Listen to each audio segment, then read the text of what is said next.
दोस्तों, देसी सेंस की पिछली वीडियो में हमने बात करी थी कि हमारे देश में जो ऑनलाइन फ्रॉड्स हैं जो दिन ब दिन कैसे बढ़ते जा रहे हैं।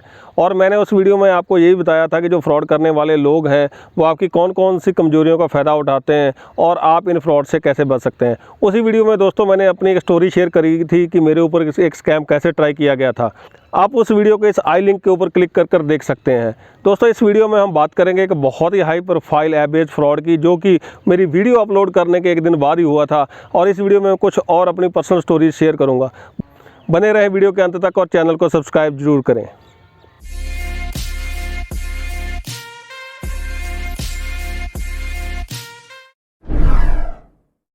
दोस्तों, जिस हाई प्रोफाइल केस की मैं बात कर रहा हूँ वो हुआ था दिल्ली के चीफ मिनिस्टर अरविंद केजरीवाल की बेटी के साथ। उनकी बेटी ओलेक्स के ऊपर एक पुराना सोफ़ा बेचने की कोशिश कर रही थी और इसी चक्कर में उसके साथ जो 34,000 रुपये का स्कैम हुआ। इस बात से हम ये तो समझ सकते हैं कि आपके आसपास चाहे कितने भी सिक्योरिटी गार्ड हों, आप कितने भी सिक्योर जगह पे रहते हों, जो ऑनलाइन स्कैम है जो किसी के साथ भी हो सकते हैं। इस सब में दोस्तों अच्छी बात ये है कि उसने जो अपनी स्टोरी है वो सबके साथ शेयर करी। इससे बहुत सारे लोगों को ये बात पता चल गई कि ओलेक्स के ऊपर किस तरह से लोगों के साथ स्कैम किया जाता है। और दोस्तों, जब ये वीडियो रिकॉर्ड हो रही है तो इस बात को 5 दिन हो चुके हैं, लेकिन इसके ऊपर और कोई अपडेट नहीं है। हो सकता है आपको ये लगता हो कि जो ऑनलाइन ट्रांजैक्शंस होती हैं जो बहुत ही सिक्योर होती हैं, इसमें कोई घपला नहीं हो सकता। इसमें जो जिस अकाउंट से पैसा जा रहा है और जिस अकाउंट में जा रहा है उस सब का पता बैंक को होता है और ऐसे फ्रॉड को ट्रैक करना बहुत आसान है। दोस्तों, ऐसा नहीं है।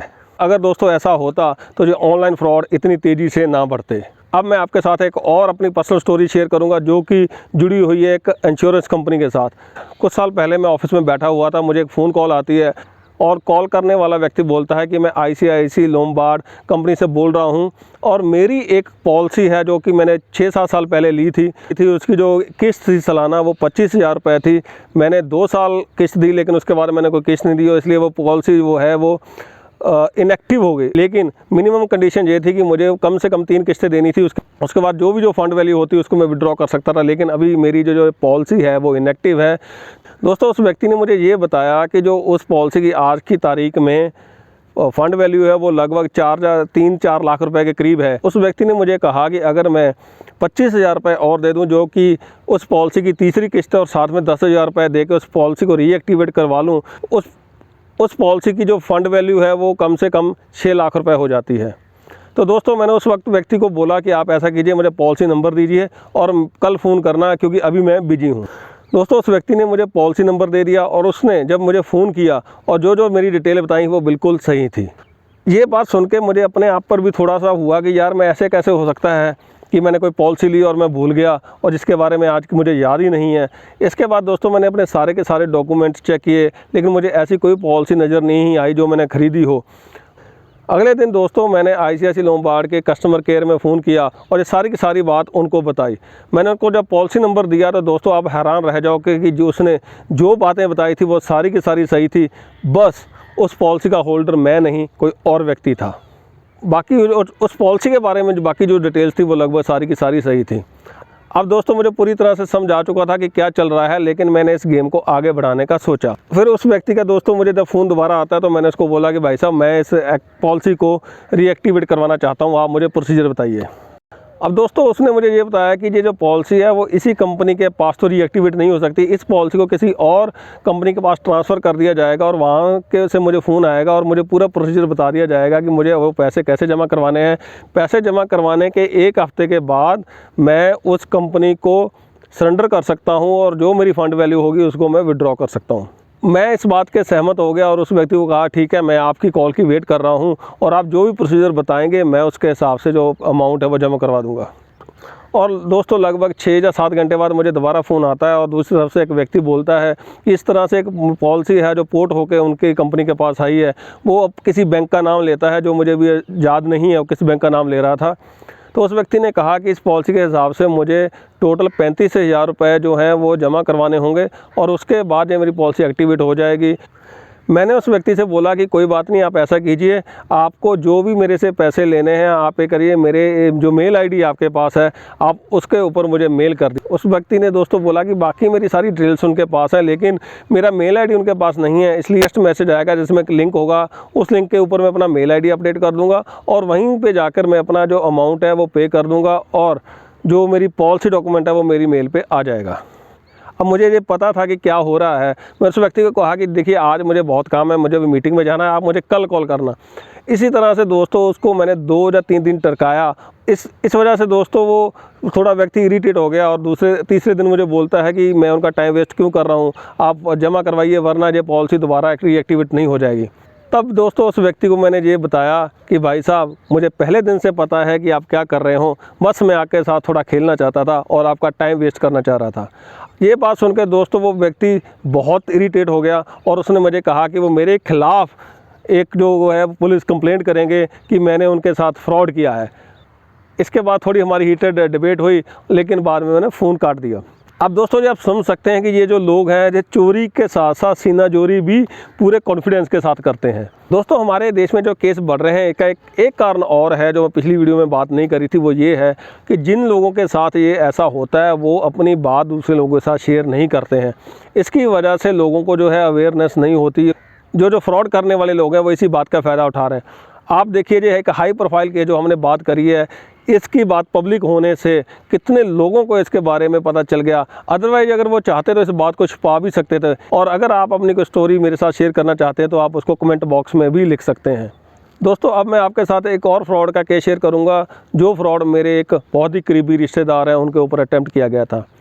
दोस्तों मेरे अंकल हैं जो कि एक PSU से रिटायर्ड हैं। उनके पास एक फ़ोन आता है और फ़ोन करने वाला व्यक्ति ये बोलता है कि उनके फुल एंड फाइनल का एक अमाउंट है जो 3-4 लाख रुपए का लगभग है और वो अमाउंट क्लियर करने के लिए उनको एक फ़ीस पे करनी होगी। अब फ़ोन करने वाले व्यक्ति के पास उनकी पूरी की पूरी जानकारी थी। उनको पता था वो कहाँ पे कितने साल की नौकरी करी है, वो कब रिटायर हुए हैं, उनका एम्प्लॉय नंबर क्या था वहाँ पे उसके पास लगभग सारी जानकारी थी। दोस्तों उस व्यक्ति ने इनको पूरी तरह से कन्विंस कर लिया कि जो वो बात कह रहा है वो बिल्कुल सही है।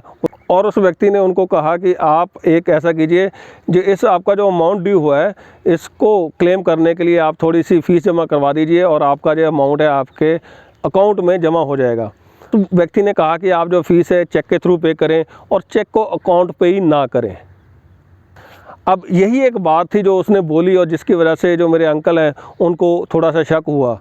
अब दोस्तों जो उसको चेक भेजने का एड्रेस दिया गया था वो नोएडा का था और मैं भी उस वक्त नोएडा में था। तो अंकल ने मुझे फ़ोन किया और मुझे पूरी स्टोरी बताई और मैंने उनसे वो एड्रेस लिया और व्यक्ति का नंबर भी लिया। उसी दिन मैं उस एड्रेस वाली जगह पे गया और मैंने ये देखा कि वहाँ पे जिस कंपनी का नाम लिया गया है वो वहाँ पे है ही नहीं है। वहाँ पे कोई और ट्रैवल एजेंसी थी, लेकिन जिस कंपनी के नाम पे वो कोरियर मंगवाया गया था वहाँ पे वो कोरियर नहीं है। मैं वहाँ के गार्ड से पूछा कि भाई कि क्या इस नाम का कोई व्यक्ति यहाँ काम करता है, या इस नाम की कोई एजेंसी का भी यहाँ ऑफिस है? तो वहाँ उसने मना कर दिया, इस नाम का कोई वहाँ पे ऑफिस नहीं है। दोस्तों यही बात मैंने अंकल जी को बता दी और उन्होंने बैंक में जाकर वो जो अपना चेक था उसको होल्ड कर दिया। दूसरे दिन उस व्यक्ति को मैंने खुद फ़ोन किया और कहा कि मैं आपसे मिलना चाहता हूं, ऐसे मेरे को जानने वाले हैं, उन्होंने मुझे कहा है कि आपको कुछ पैसे देने हैं, बताइए मैं आपको कहां मिल सकता हूं, वो पैसे दे सकता हूं। दोस्तों उस व्यक्ति ने कहा कि उसने ऑलरेडी मेरे अंकल जी को ये बता दिया है कि जो चेक है वो किसी एड्रेस पे भेजना है, इसलिए पर्सनली मिलने की ज़रूरत नहीं है। दोस्तों मैं हैरान रह गया जब उसी व्यक्ति ने मुझे कुछ घंटों बाद फ़ोन करके ये बोला कि उसको ये पता है कि कल मैं उस जगह पे गया था जो एड्रेस उसने मेरे अंकल जी को चेक भेजने के लिए दिया था। और दोस्तों उस व्यक्ति ने मुझे भी पूरी तरह कन्विंस करने की कोशिश करी कि इसमें कोई फ्रॉड नहीं है, ये बिल्कुल क्लीन है, इसमें मेरे अंकल जी का ही फ़ायदा है, उनका बहुत सारा अमाउंट ड्यू है वो क्लियर हो जाएगा। मैंने उस व्यक्ति को बोला कि भाई साहब कोई बात नहीं है, ऐसी कोई बात नहीं, हम आपको पूरा भरोसा कर रहे हैं, बस आप इतना कीजिए कि वो चेक है उन्होंने मेरे एड्रेस पे भेज दिया था, इसलिए वो चेक मेरे पास पड़ा है, मैं आपको दे देता हूँ। उस व्यक्ति ने मुझे बोला कि वो जो चेक है मैं दिए गए एड्रेस पे कुरियर कर दूँ क्योंकि वो मुझे पर्सनली नहीं मिल सकता। अब दोस्तों आप देख सकते हैं कि ये जो फ्रॉड करने वाले लोग हैं कितने शातिर होते हैं, ये आपकी जानकारी का कितना नाजायज़ फ़ायदा उठाते हैं।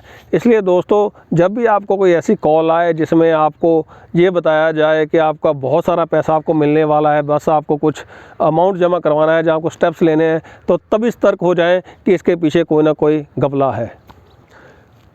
ऐसे फ्रॉड से बचने के लिए दोस्तों आपको स्टेप्स ले सकते हैं, जैसे कि मैंने अपने पहले केस में बताया कि मैंने जो मुझे बात बताई गई थी, मैंने उस कंपनी की वेबसाइट पे जाकर और वहाँ उनका कस्टमर केयर नंबर देखा और वहाँ बात करी और मुझे पूरा केस समझ में आ गया कि मेरे साथ क्या हो रहा है।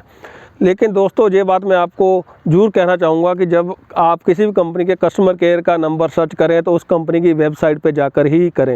ये जो छात्र लोग हैं ये क्या कर रहे हैं कि ये कोई ना कोई फेक नंबर है इंटरनेट पे डाल रहे हैं। अगर दोस्तों आप किसी बैंक का या फिर किसी कंपनी का जो कस्टमर केयर का नंबर है वो गूगल करें तो इसके बहुत सारे चांसेस हैं आपको जो असली नंबर ना मिले और वो नंबर किसी फ्रॉडस्टर का मिल जाए। तो ऐसा भी हो रहा है कि वो क्या कर रहे हैं, कोई ना कोई गलत नंबर है वो किसी बैंक के नाम पे या फिर किसी कंपनी के नाम पर इंटरनेट के ऊपर डाल रहे हैं और लोग इस तरह भी उनके झांसे में फंस रहे हैं। इसलिए जब भी आपको किसी कंपनी में या बैंक में बात करनी हो तो उसका जो कस्टमर केयर का नंबर है वो सिर्फ़ और सिर्फ उसकी वेबसाइट से ही लें। ऐसे नॉर्मली गूगल से सर्च करके किसी नंबर पर कॉल ना करें, अदरवाइज़ आपके साथ बहुत बड़ा धोखा हो सकता है।